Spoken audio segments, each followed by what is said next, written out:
What's up, everyone? We are here in the Jurassic room, and welcome to another episode of Dinosaurs of the Week, where all of you, the fans, get to pick what is showcased in each episode.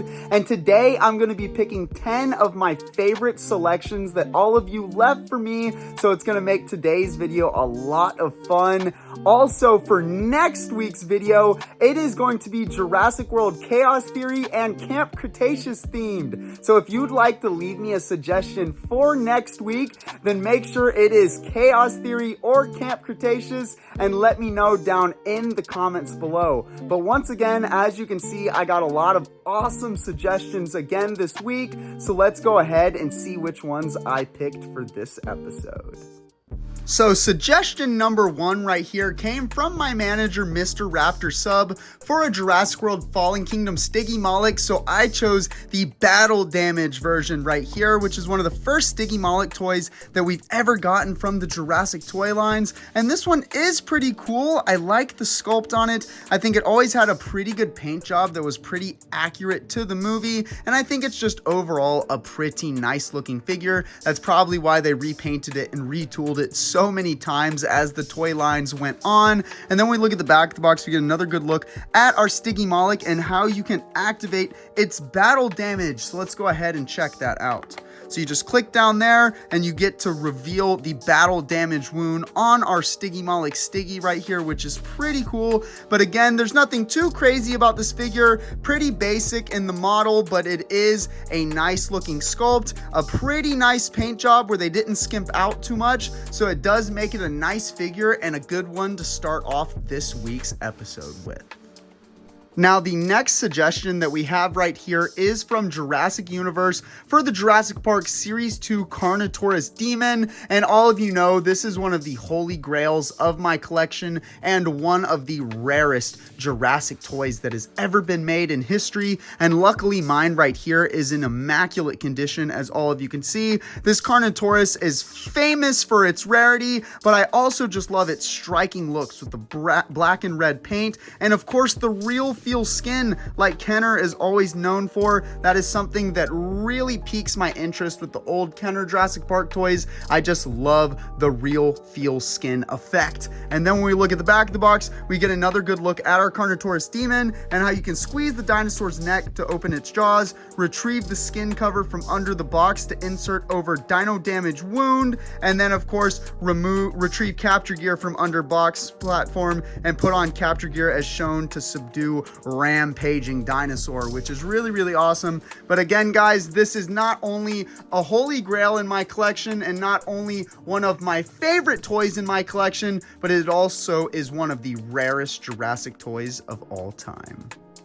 Now, suggestion number 3 right here came from Isaac Dino for the Jurassic World Dino Rivals Superposable Indoraptor. And a lot of people may think that this one is just a straight repackage from the Fallen Kingdom one, which it technically is. But since it is Dino Rivals, we get the collector card, which is really awesome. So it does make it worth picking up this figure again, and at least in my opinion, especially because I am a mint in box collector. But as you can see on the back of the box here, we get some good looks at our Indoraptor and its movie authentic posability. That is something that I really like about this figure. You really can pose it in so many different ways to get so many awesome action scenes from it. Also, the sculpt on this Indoraptor is pretty nice. I like how it's kind of shiny, but not too shiny. I like the gold stripes going down just like in the movie. I just think overall, the superposable Indoraptor does look very nice, and they did re-release this a 3rd time in the Primal Attack packaging, which I also have in my collection.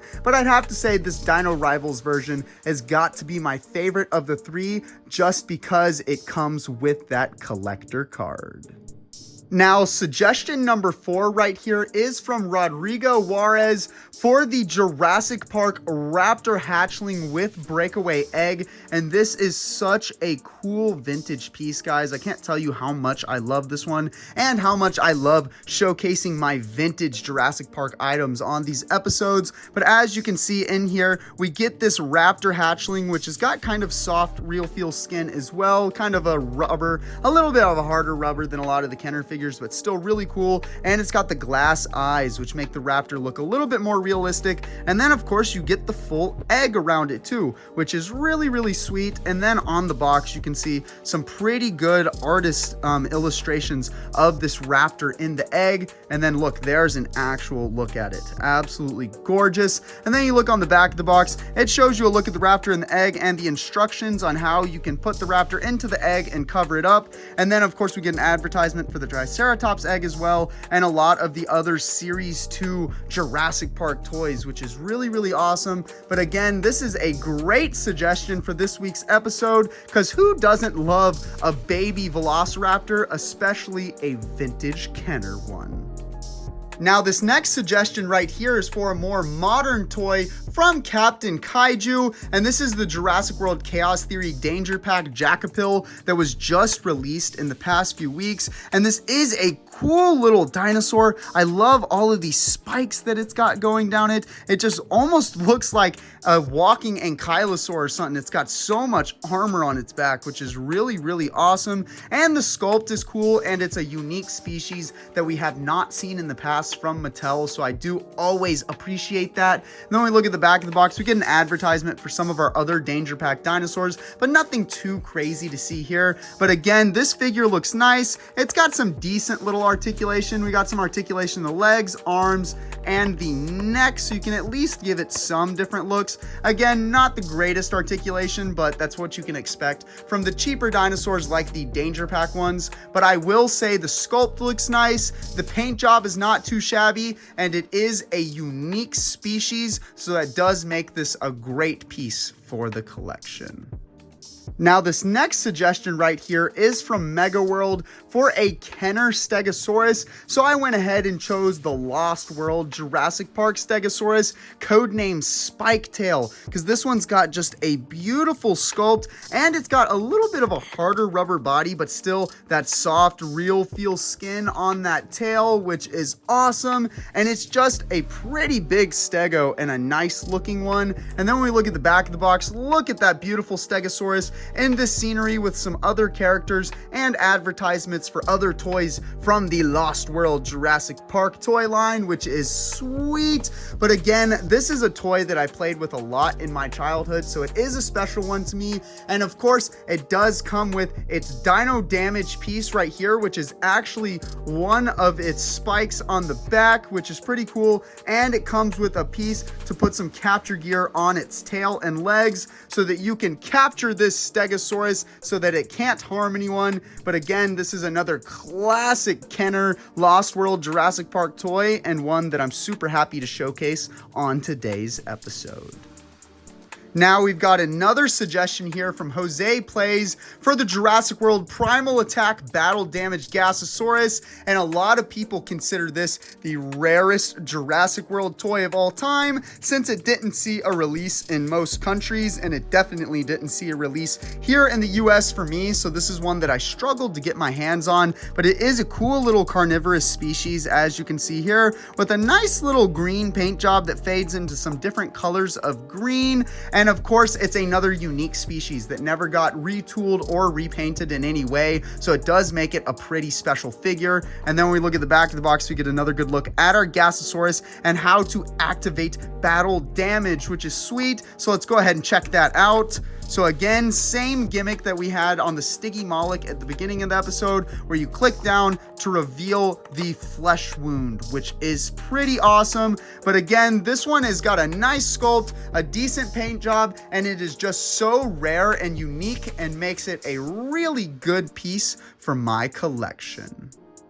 Now, this suggestion we have right here is from Bimkin the Chicken for the Jurassic World Dino Escape Roar Attack Metriacanthosaurus. And this is an interesting figure, not just because of the actual figure itself, but because of the packaging. Because we did get a lot of Dino Escape Roar Attack toys during the Dino Escape toy line, but this is the only one that wasn't in the Camp Cretaceous packaging. So this is the only Roar Attack dinosaur in the actual plain Dino Escape packaging, so that does does make it a little bit unique, but the actual figure itself is a repaint of Metriacanthosauruses that we got in the past, but it did get retooled a little bit to have its 3 levels of sound, which is pretty cool. And then we look at the back of the box, we get another good look at our Metriacanthosaurus, and again, 3 levels of sounds. So why don't we go ahead and check those out, see if they still work.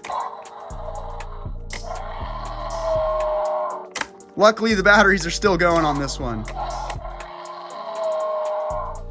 Very, very awesome. Again, nothing too crazy about this figure, but just the story with the packaging makes it a little unique and makes it a fun piece for me.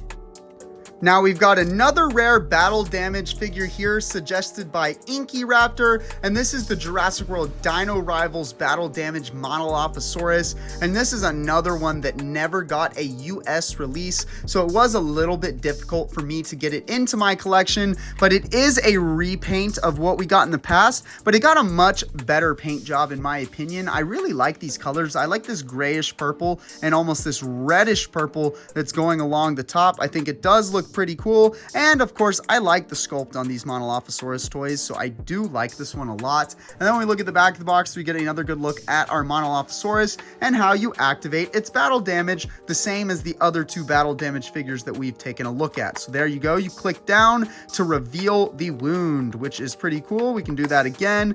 Boom. But again, nothing too crazy about that battle damage feature. The same feature we've seen on most of these battle damage toys, but this is a rare figure and one that I did struggle to get into my collection, so I'm very happy to showcase it today for all of you. Now, the final suggestion we have today is from RR's Gaming Club for the Epic Evolution male Velociraptor, and I'm pretty sure you meant Epic Attack if you're talking about this male Velociraptor, so I went ahead and picked it, but this is the Jurassic World Epic Attack Velociraptor, which is really, really cool. It is the male Velociraptor from Jurassic Park 3, which a lot of you know is probably know that it is my favorite dinosaur from the entire Jurassic franchise, so I'm super happy to showcase it. I love this head sculpt. I love the colors. Of course I do. It's reminiscent of Jurassic Park 3. And then we look at the back of the box, we get another good look at our male Velociraptor and its Epic Attack spot that has 3 levels of intensifying damage, so let's check it out.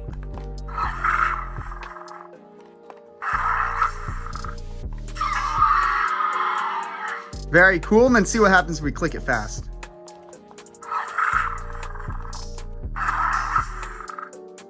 I thought it would do more, but I guess not. But something else really cool about this Epic Attack Velociraptor is that it has a variant. So if you look real close, if you look at the pupil of the eye on this one, you see how this one is a circle, and then there's another variant here where if you look really close at the eye, it is a slit. So while it is a slight variant, it is still a variant. So any of you collectors that like having every little different toy that Jurassic World makes, then make sure that you pick up both of these Epic Attack Jurassic Park 3 Velociraptors.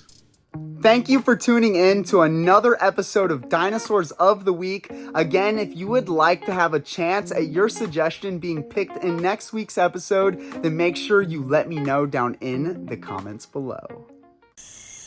Want to see more awesome Jurassic content? Then hit that subscribe button and turn on post notifications so that you don't miss any of my content. Also, check me out on Instagram and join my Discord server for so much more Jurassic fun. The links to everything will be in the description below. Check out more awesome Jurassic videos here.